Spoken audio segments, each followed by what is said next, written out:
आप सबों को यीशु मसीह के मीठे और मधुर नाम में यीशु सहाय जय मसीह की प्रेज द लॉर्ड। आज की इस नई सुबह आइए हम प्रत्येक बातों के लिए परमेश्वर पिता को धन्यवाद दें। उन्होंने हमें भला चंगा स्वस्थ रखा है। आज का यह दिन हम सबों के लिए आनंदमय और आशीषमय दिन होने पाए। परमेश्वर ने हम सबों को अपने प्रेम से भरा है कि हम उनके अनुग्रह में बढ़ते चले जाने पाए।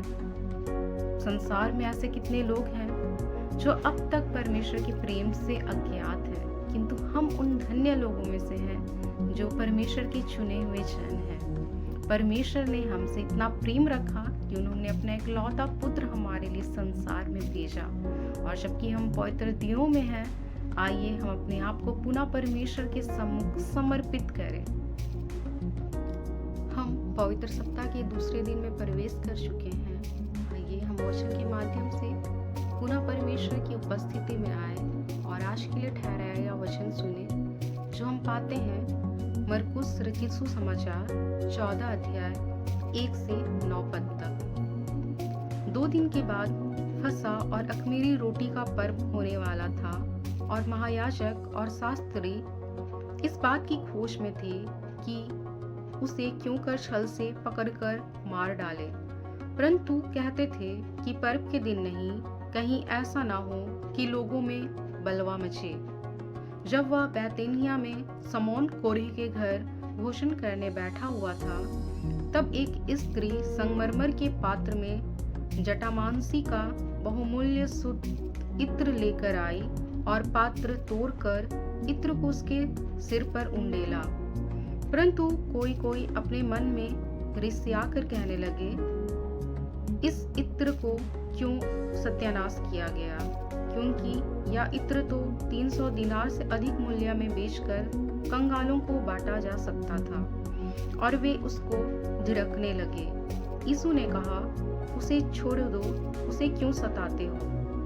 उसने तो मेरे साथ भलाई की है।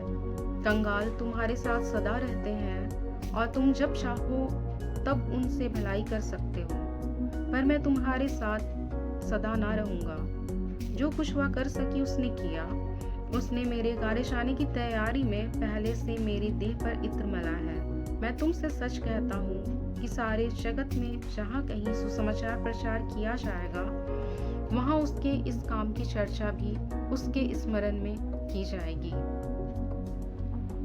यहाँ हमने देखा कि 2 दिन बाद अख़मीरी रोटी का पर्व या फसह का पर्व था। अख़मीरी रोटी की पर्व की शुरुआत कैसे हुई, इसके विषय में हम निर्गमन की पुस्तक के 12वें अध्याय में पाते हैं। यहाँ जब परमेश्वर यहोवा इज़राइलियों को मिस्र के दासत्व से छुड़ाने को था, तब उसने मूसा के माध्यम से अपने लोगों को यह आज्ञा दी कि अपने अपने घराने में एक एक निर्दोष मेमना लें और उसका बलिदान चढ़ाएं और उसके मांस को भूंजकर बिना खमीर की रोटी अर्थात अख़मीरी रोटी के साथ खाएं और उसके लहू को अपने दीवट और चौखट के सिरों पर लगाएं। और जब इज़राइलियों ने ऐसा ही किया, उस रात परमेश्वर यहोवा जब मिस्र से होकर गुजरा, तो जिनके द्वारों पर वह लहू लगा था, उनके घर को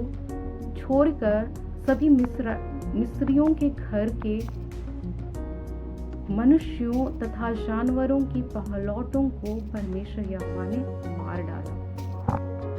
और जब इज़राइलियों ने परमेश्वर के कहे अनुसार अपने अपने दीवटों और अलंगों के सिरों पर निर्दोष मेमने के लहू को लगाया, उस रात परमेश्वर यहोवा मिस्र देश में से होकर गुजरा और जिन जिन के दीवटों पर वह लहू ना पाया अर्थात मिस्रियों के घरानों पर, उनके सभी मनुष्यों और पशुओं के पहलौटों को परमेश्वर ने मार डाला। और उस वक्त उन्होंने इज़राइलियों के यह आज्ञा दी, इसलिए तुम बिना खमीर की रोटी का पर्व मानना, क्योंकि उसी दिन मानो मैं तुमको दल दल करके मिस्र देश से निकाला है। इस कारण वह दिन तुम्हारी पीढ़ियों में सदा की विधि जानकर माना जाए। तब से यहूदी अख़मीरी रोटी का इस पर्व को मनाते आए हैं। जिस प्रकार परमेश्वर ने इज़राइलियों को मिस्रियों के दासत्व से छुड़ाने के लिए मेमने को बलिदान देने को कहा, उसी प्रकार हम नए नियम में पाते हैं कि यीशु ख्रिस्ट स्वयं व निर्दोष मेमना बनकर हम सबों को पाप के दासत्व से छुड़ाने वाला ठहरा। वह स्त्री जो पापनी स्त्री भी कहलाती थी, इस बात को अच्छी तरह समझ चुकी थी और वो जानती थी कि यीशु ही एकमात्र प्रभु है जिसे पापों की क्षमा प्रदान करने का भी अधिकार प्राप्त है। स्वर्ग की कुंजियां यीशु ख्रिस्त के ही पास है, अतः वह खुद की सामर्थ्य के अनुसार जो उससे बन पड़ता था उत्तम से उत्तम सम्मान व परमेश्वर के इकलौते पुत्र को देना चाहती थी। अतः वह जटामांसी का बहुमूल्य इत्र लेकर आती है और यीशु के सिर पर उंडेलती है।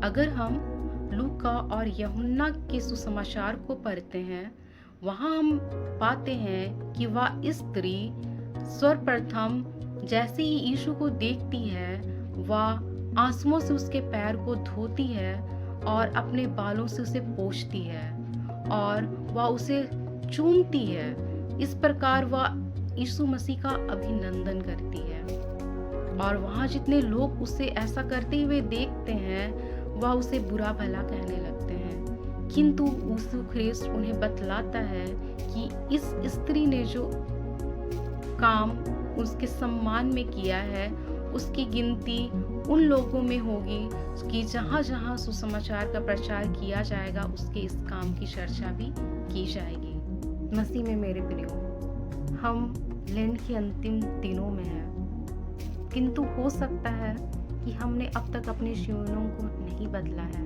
अब तक हमारे कार्य परमेश्वर के प्रतिकूल हैं। हम अब तक पापों की सिकड़ी में फंसे हुए हैं।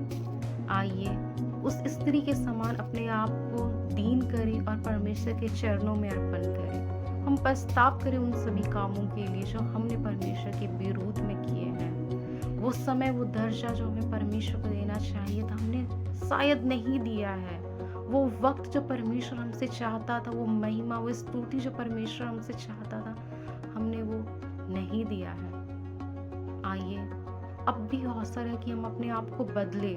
हम परमेश्वर से प्रार्थना करें कि परमेश्वर हमें वो शक्ति, वो बल दे कि हम अपने जीवन को उसके अनुसार ढाल सके। हमें परमेश्वर उस पवित्र आत्मा की अगुवाई दे जिसके द्वारा हम निरंतर परमेश्वर की उपस्थिति में बने रहें। और जैसा यीशु ख्रिस्त ने उस स्त्री के विषय में कहा कि सारे जगत में जहाँ कहीं सुसमाचार का प्रचार किया जाएगा, उस स्त्री के इस कामों की चर्चा भी की जाएगी। आइए हम परमेश्वर से प्रार्थना करें कि परमेश्वर हमें ऐसा बनाए कि हमारे कामों की चर्चा भी उस स्वर्ग लोक में होने पाए। परमेश्वर इस वचन के द्वारा हम सबों को आशीष प्रदान करे। आप सबों को पुनः यीशु सहाय।